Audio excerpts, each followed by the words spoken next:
Join me on my journey as I explore wealth in all areas of life. I'm your host, Mindy Kinnis, and this is The Lucrative Society. All right, my friends, I am here today with Mina Black. She is an amazing person with an amazing story, so I cannot wait to get into all the details of what she's got going on. But first off, Mina, thank you for joining me. Thank you for having me. I am excited to just share a little bit of what I know after being on this earth for a number of years. Yeah, I am excited about that too, most especially because your thing is financial wellness. Well, you have a lot of things, but that's one of them. And that integrates so specifically and beautifully with the whole concept of this show. My idea is that wealth equals well-being. And so we're speaking the same language here. I'm super excited to dig into it. But before we get into all the knowledge bombs and everything else, I'd love for the listener to get to know you a little bit better. So if you could give us kind of the brushstrokes of your journey, your wealth evolution, if you will. I know you were born in Ghana, and then start us off from that point. So I was born in Ghana, West Africa. For those of you that aren't familiar with where Ghana is, it's on the west coast of Africa, and it is somewhat. It's not a large country by any stretch of imagination. I think at that point it was like 20 million of us there. I literally grew up in an environment whereby I lived in a little village. There was no running water, so literally I would, for baths, for those of you that are wondering, to take a bath, I would literally take a bucket outside and just wash outside because that's all we had access to. So I spent the first 8 years of my life literally in that environment, growing up with my grandmother, who was a quadriplegic, rest her soul, and myself and a lot, and I mean a lot of family members, all under one roof. And in this small little village whereby electricity was literally non-existent. So after, unfortunately, my mom passed away when I was younger. So as a result of that, I actually came to the United States, and when I came to the US, lived with my father and my stepmom. One of the things, bless my parents, I love them to death. They are awesome people. But one of the things, unfortunately, that I really never had exposure to was finances. And what I mean by that is my dad has this one of his favorite sayings that I say I'm going to write on his tombstone, which is, right now I'm broke, all I have is $1. So when you grow up with that kind of somebody saying that to you on a regular basis, you start to have some really interesting thoughts about money and what it means to have money and what it means to be financially well. So I remember, for me, money was just something that other people had. It wasn't something that we had necessarily. We were certainly better off than I was in Ghana when I lived in Ghana, but we weren't wealthy by any stretch of the imagination. We were, I would say, probably lower middle class. So money was not something that I thought about. It's just something that was over there for those other people. It was something that other people had. And I remember it got to the point whereby when I got to college, and for those of you that are a little older, it used to be that credit card companies could visit college campuses and offer some wonderful credit cards to us. You know what I'm talking about, right, Mindy? I do know. I was one of those people. You're one of those people, right? And Yeah. unfortunately, I'm going to just hang my head in shame and say, yes, I was very much one of those people. And when they came to my campus and offered us the cards, I took all the cards, and I mean all the cards that they had to offer. And I took them with the intention of, oh, well, it's just free money. So they're giving it to me, so it must be free, right? And the thought of paying it back, it didn't click. It didn't click because it was, well, why would they offer it to me if they wanted me to give it back? That's not how, that's not what you do when you give people stuff. So Mina, I'm over here laughing because the story you're telling is me, is to a right? T. So I can't wait to hear how it turns out for you. It was just, I wholeheartedly made a mess of my finances in undergrad. And I remember when I got out of college, undergrad, I was like, okay, I have no idea what to do for a job because what? Like all my entire life, people have always told me what to do. So I was completely confused. Thankfully, I took a number of odd jobs here and there. And then one of those odd jobs turned into a full-time gig. And I remember working and starting that job. And my dad told me, he's like, Mina, make sure you enroll in your 401k. One, I was like, I'm sorry, what is that? I have no idea what that is. What is that? And he's like, no, you need to, it's a way for you to put away money. And I remember thinking, why would I put away money? That's so odd, because again, it wasn't something that I was taught. It wasn't something that was really something that anybody had ever shared with me. So he was like, you need to put away money and save a little bit of that money. And I remember thinking, what a strange thing to say. And so me being me at, at that young age, I was like, okay, well, my dad's like, try to put away 10 or 20% of your income. I said, what? That's a lot of money. That's insane. So me being me, and I was like, I'm going to put away a percent, 1%, and then we'll see how that goes, because, I was young. I was like early 20s. I'm like, out of college, I'm going to spend all the money that I could possibly spend. So I made the wonderful decision to just put away a little bit. And I will say to this day, I thank my dad for forcing me to do that and for telling me to do that. The only thing that I would say that didn't come out well in that story is that I just put the money away. I didn't know what I was doing. So again, I knew that I needed to save. I didn't know how to save. That makes sense. I didn't know what the point of saving was. So um, I, I realized I got to the point whereby I wanted to buy my first home, and I did one of the things that you're not supposed to do when you're buying a home. I took money out of my 401k to help me buy the home, which is not something you're supposed to do. It's really not something you're supposed to do. So after doing that, and I made another wonderful financial decision, which was I took a job that paid me $20,000 less. Like I'm literally doing all the things you're not supposed to do. Mina, you and And me both. You and me both. like all the things you're not supposed to do. And then it was literally at that point, I was like, you know what? I got to figure this money thing out, because my belief system is really, we need to have one person in the family that is a professional in each category, like one attorney, one doctor. Somebody in this family has to understand money. Somebody has to understand finances. So I said, okay, you know what? At that point, I had started reading about investing. I was like, okay, I'm going to do this. I'm going to learn how to invest. I'm going to learn about this investing world. And that's what led me to become a financial advisor, believe it or not, is because I made all the mistakes that you could possibly make. And I said, you know what? I need to turn my life around, because this is not going to work for me 20, 30 years down the line. So I became an advisor. And as a result of becoming an advisor over the course of the past almost 15, 20 years, I've literally gotten to the point whereby my mission now is to really be a blessing to other women and help them not only manage their money, but manage their money so that they can be a blessing to other people. And that way we do that is through angel investing. So awesome and so resonant. I know you don't know me very well, but my story was essentially the same story at the beginning, except I was taking out money from the 401k to start my business years ago. And then for Yeah. me, it ended up in bankruptcy. So like all the things, all the things you are not supposed to do, I did. And part of that was starting this podcast of like, let's look at the mistakes and the pitfalls along the way. And hopefully, like you're doing now, help others not have those same mistakes that we did. So it must have taken you a significant and serious shift in not only your knowledge, gaining the knowledge, but the mindset. And that's really what I'd love to dig in with you, because there may be people listening that are like, I'm hearing you. I'm right there. Now what? Like, now what do I do? How do I get out of this mess that I have created for myself? So what are some of the things that you did to really work on that inner game of money? You know what? The first thing, honestly, that I had to work on for myself was seeing what was possible. And what I mean by that is my belief system was always that money was for other people. Wealth was for other people. And I think a lot of that, to be quite honest, for me, I come from growing up, we were a very religious family. If you know anything about Christianity, there's a Bible verse, is the rich man and the camel story. And there's that Bible verse. And I literally grew up with that Bible verse just going over and over and over, playing over and over in my mind, thinking that it was bad. Wanting wealth was bad.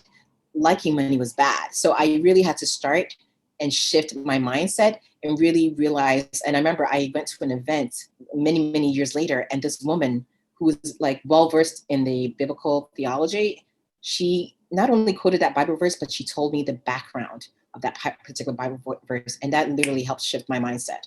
And the background for the backstory to that particular verse was literally about obviously the love of money being the cause of this, being the real problem. And at that time, and I'm not going to go into too much into detail, but at that time there was a reason why they said the camel through a needle of an eye and everything. But it was literally understanding that that Bible verse was being misinterpreted by so many different people, myself included. It helped me shift my mindset and realize that, you know what?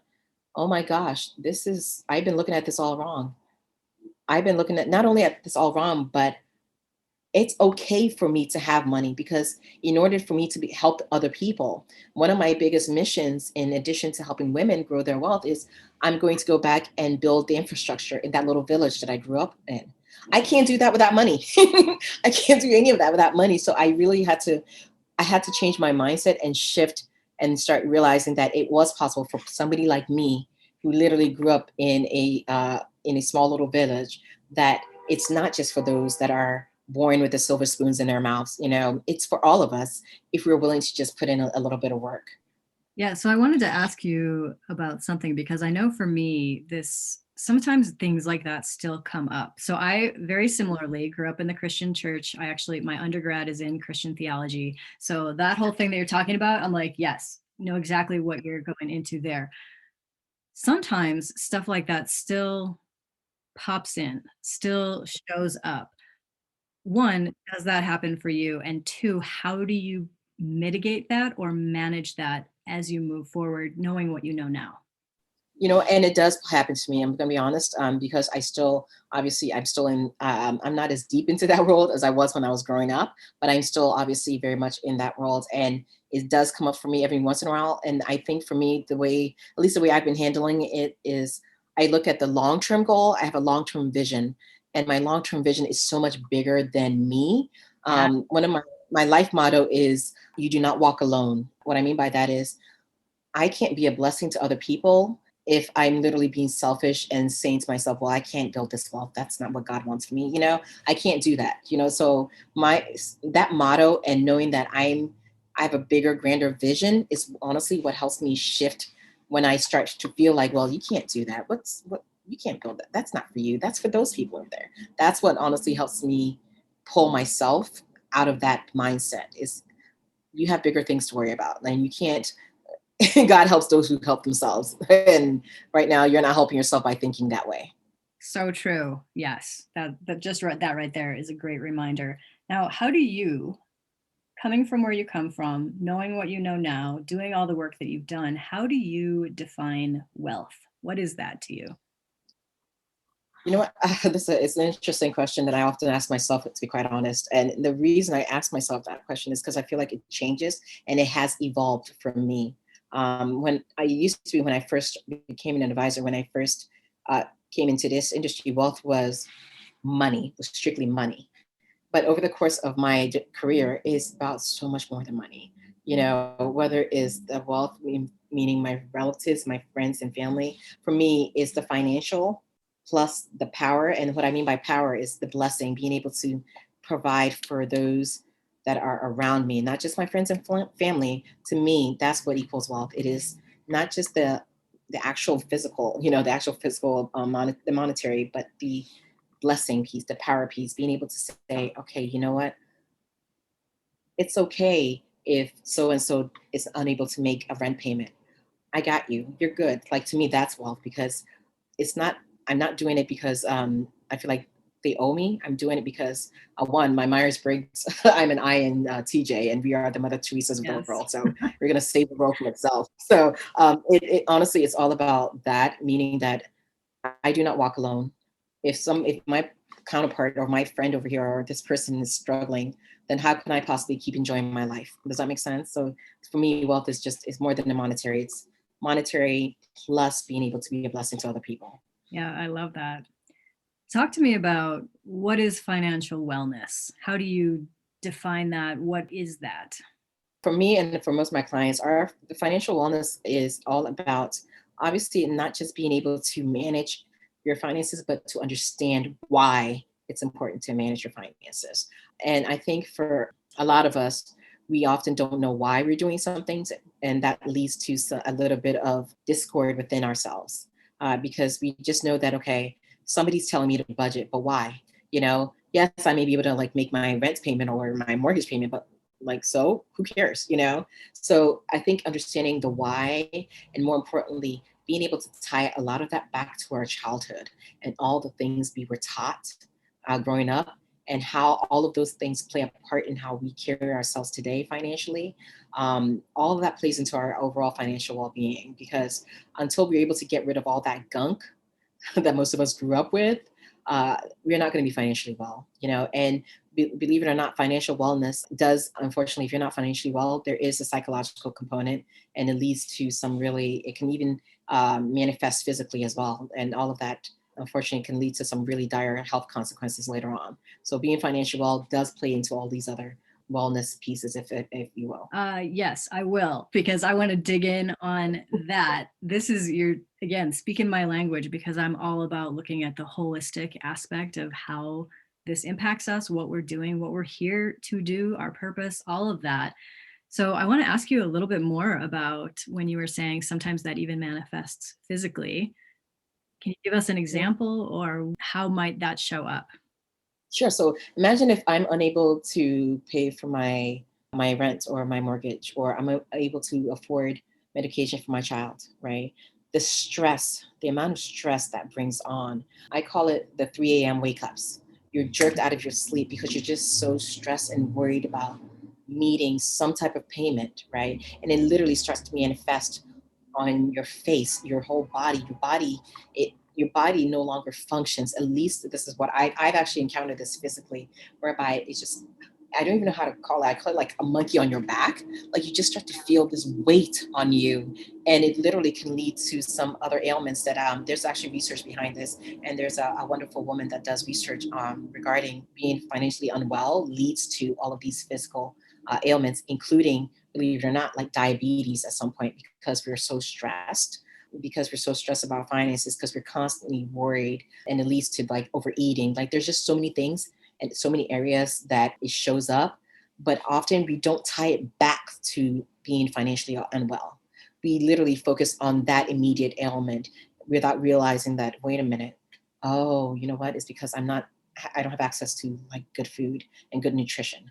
I don't have access to all of these things, and all of that's, and as a result of not having access, that's causing stress on my body. Oh my goodness, I didn't know that all of this ties in together. So I'm a big proponent of essentially following that thread from your overall financial wellness to seeing where it shows up, because it shows up in some mysterious ways, in some like really mysterious ways in your other parts of your life that most of us don't even realize it. Such an important point. Thank you for that. So let's talk a little bit about solutions. What can people do to even begin this journey or this conversation? Because they may be hearing you and saying, "Yeah, I understand what you're saying. I am in that mess and I need to figure this out. Where do I start?" So the first step I always tell people is check yourself. That's the first, literally the first step of everything I do. And what I mean by check yourself is check your mindset, check where you are. Are you ready to actually make meaningful change and meaningful progress with your finances? Right. So that's the first step, is really having a heart to heart with yourself about where you are with your finances, and realizing and understanding what happened and why, how did I get to where I am today, and how can I move forward, and how can I move forward to a place where I'm actually happy with everything that's going on. And that doesn't necessarily mean like, oh, I have all the money in the world, but I'm okay with my life at that point, right? So that's the first step, is checking yourself. The second step is where we actually start looking at, you start daydreaming a little bit. What do you want to happen in your life 1 year from now, 3 years from now, 5 years from now, 10 years from now, 25 years from now? One of the exercises that I do with our clients is we do a 25-year exercise, and we look 25 years in the future. It's actually a concept created by this gentleman, Taylor Pearson. And he literally asks each person to ask themselves, if you were looking at your life 25 years from now, right, and you were looking back, and you were to ask yourself, what has to have happened within that 25 years for you to consider yourself successful? And it's really something that a lot of us overlook, because we do the 1, 5, 3, or 1, 3, 5, 10 year planning, but we don't look that far into the future, right? So what exactly is going to happen? The year is 2021. In 2046, what is life going to look like for you? What do you want life to look like for you? Once you know that, that's when you start working backwards. All right. So if you tell me, Mina, I want to have 10 successful businesses, okay, what does that look like in terms of actually growing your wealth. Okay. Is it your own businesses? Are you investing in other businesses? Are these businesses that are started by other people and you're just being a blessing to them? Right. So what does that actually look like for you 25 years from now? And then once we know exactly what those goals are, we start working backwards by creating a financial roadmap to help you get there. Right. So create a financial roadmap, meaning how much money is going to be required to reach each goal that you have that you set for yourself over the next 1, 3, 5, 25 years. How much money, how much income do you need? And when I say income, I'm not just referring to income from like your 9 to 5 or even a small business. I'm referring to just all income, investment income, right? Real estate income, investing in the stock market. And that obviously, if you work 9 to 5, that type of income as well. How does all of that play into your overall financial wellness in the next 1 to 5 years, 1 to 10 years, 1 to 25 years, right? So we start looking to see not only how much money is required, but what steps we have to take to actually get there. So let's say you say, you know what, I want to buy a home in 3 years or 5 years. Okay, how much money do we need? We need 250,000. Okay, great. Let's work backwards from that. What investments, what savings do we need to set up to make sure that we actually reach those goals? So it is a lot of, I should say a lot, but it does take a little bit of daydreaming and thinking about what you want to happen so that you can actually start planning. And I know most people don't like the word plan. I'm a big fan of the planning, but I know some people don't. But honestly, that's really at the core of all this. We have to plan, or else we end up in a situation whereby we're just not doing what we should be doing. So true. I Planning has changed my life. I would not say that I'm a natural planner. I don't tend toward that. I tend toward more spontaneity, but truly, to Mhm. your point, it changes everything. So if you can make the plan, then stick to the plan. It's super helpful. So Mina, one of the things that I really like to do is to get inside some of the mindsets and habits of my guests, people who are really living out this prosperity awareness, prosperity consciousness on a day-to-day basis, figuring out like what is it that you do and how do you do it. So I have this framework that is 4 steps. I'll walk you through the steps. It spells out herb, Herb. So the H is habits. What are some of your habits on a day-to-day or weekly basis that contribute to just your ability to stay in that higher level prosperity mindset instead of getting kicked back into the what we were talking about earlier, like those limiting beliefs and all the crap that shows up? So I'm a big fan of habits. I actually have we use tiny habits in our program. So we develop little tiny habits to reach each and every individual goal that we have. So for me, one of the tiny habits is literally looking at my bank account every day after doing something. And what I mean by something, and that is like brushing my teeth. So if you're familiar with the concept of tiny habits, the author BJ Fogg. He's a Stanford professor. The goal of creating tiny habits is making it so that it's something that almost becomes natural and part of your everyday. And obviously, every day you brush your teeth in the morning and evening. So, okay, you know what? I'm brushing my teeth. Let me look at let me look at my accounts. Let me look at my cash flow to see where things stand. So that's one of the biggest and one of the, I would say, most useful habits that you can do for your finances is look at your accounts every day. I think for a lot of us, we do one of these whereby we just like see no evil when it comes to That's our what I used to finances. do. Like when I was back in the day with all those credit cards, I didn't look because I didn't want to know. You don't want to know, right? And there's even some, I remember like I used to do the close one eye while I took the ATM card into the ATM, you know? Like, is it going to But work? Is there money is it in going to there? work? Is it going to, ooh, let's see. It's like a game that we play with ourselves. But if we develop the habit of actually looking, not only do we get used to having that money mindset, but it almost becomes a high because you start being creative in how to grow that money. So if possible, I always try to recommend to people to just start there and look at your money every single day. I love that. I call that being a truth teller, just being honest about where you are financially, knowing how much debt you're in, if you are in debt, knowing, what is in your bank account. Cause like I mentioned, for a long time, I just didn't want to look because it was too painful to look at this situation that I knew I myself had created. So learning to tell the truth about that. And to your point, just looking at what are the numbers just every single day. So that's an awesome habit. Thank you. So the E in herb stands for environment. And environment can be your home, your office, your car, wherever you find yourself physically, how do you set up your environment to win?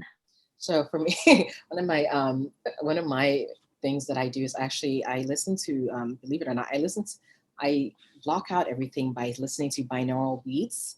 I pull up YouTube and I just go into my own little world. And not only does it help me, I meditate every day. So not only does it help me like just be a bit more centered, but for me it helps me just recap my day, start my day to like really think about what it is that I need to focus on. So that's a big part of my day is listening to those like concentration. I should say music, or like it could be considered music, but it helps me tune out the world, if that makes sense, because there's so much noise in the Nice. world. It helps me block out everything that's going on. And okay, you know what? Like one of the things I actually have on my habits list. So I like to, I started painting. So I'm going to add that to my painting sessions just to block out the world. Nice. Nice. Now, how often, because I usually use binaural beats when I'm writing, if I want to kind of up my creativity and just have a focused session, but how long during a day do you normally listen to them? What I actually do believe in, and I literally have it on the whole Oh, wow. day. I literally have, I do, yeah. So like from the time I start working to the time I stop, like obviously not like not during meetings, but like in between, I'm just like I'm in my own little world That's awesome. because I'm a big fan of this concept called deep work. And one of my missions in life is to be able to slip into the deep work mode at any given moment. And I find that that helps. The binaural beats helps with that. Nice. I love that. So the R in herb stands for resources, and resources could be books, programs, coaches, mentors, whatever it may be.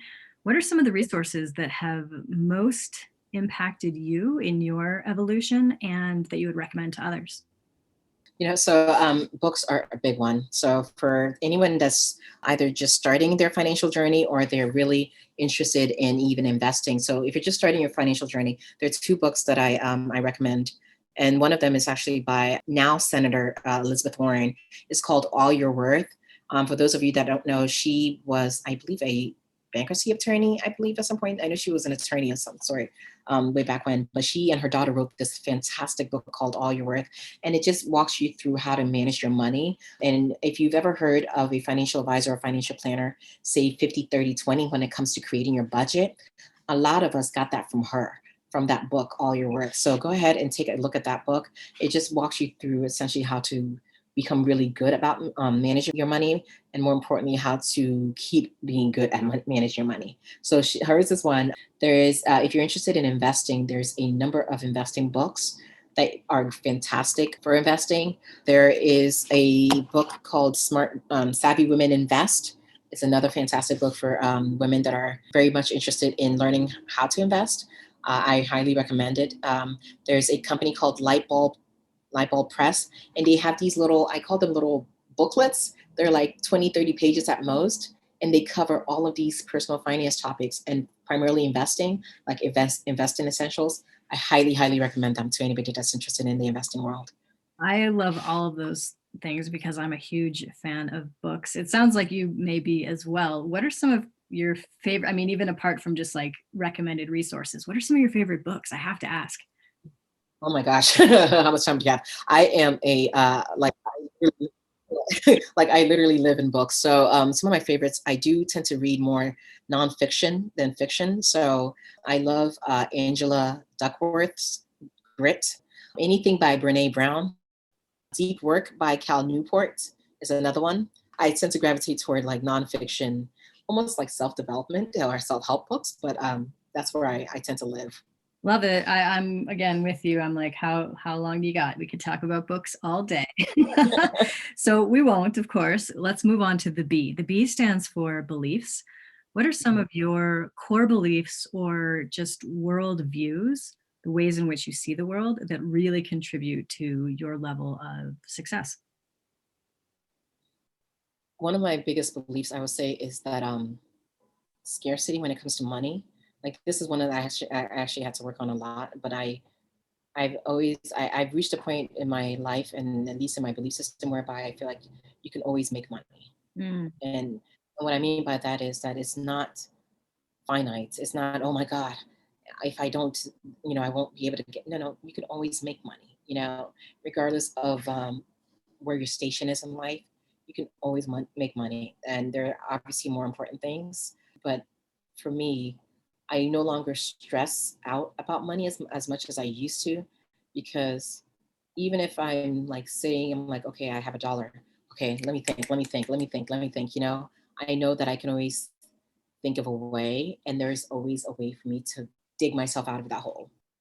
When you said that, I just have to share this with you. It was like relief to my soul, because while I know that and you know that, sometimes we forget that. And I was just thinking back to a little over about a year and a half ago, my husband passed away. And right after that experience, that was my biggest fear. Like, of course, it was illogical and it didn't make any sense. Like, I was already a six-figure business owner. It wasn't a logical thought, but my first thought was, I'm never going to make any money again. And just hearing you say that, I'm like, yes, like if everybody listening right now can just take that in, you can always make more money. So I'm so grateful that you just said that, and just the way that you said it was very calming. So I appreciate that so much. So Mina, this has been fantastic. I wish we had much, much more time. But if people are interested in learning more about you and what you're up to, where would you like to send them? If anybody's interested in learning more about me, they can visit my company's website, www.getintheblack.net. You can read up some of our wonderful blog posts about any and all financial topics, or you can hit me up. I am on Twitter and Instagram at Wealth with Mina.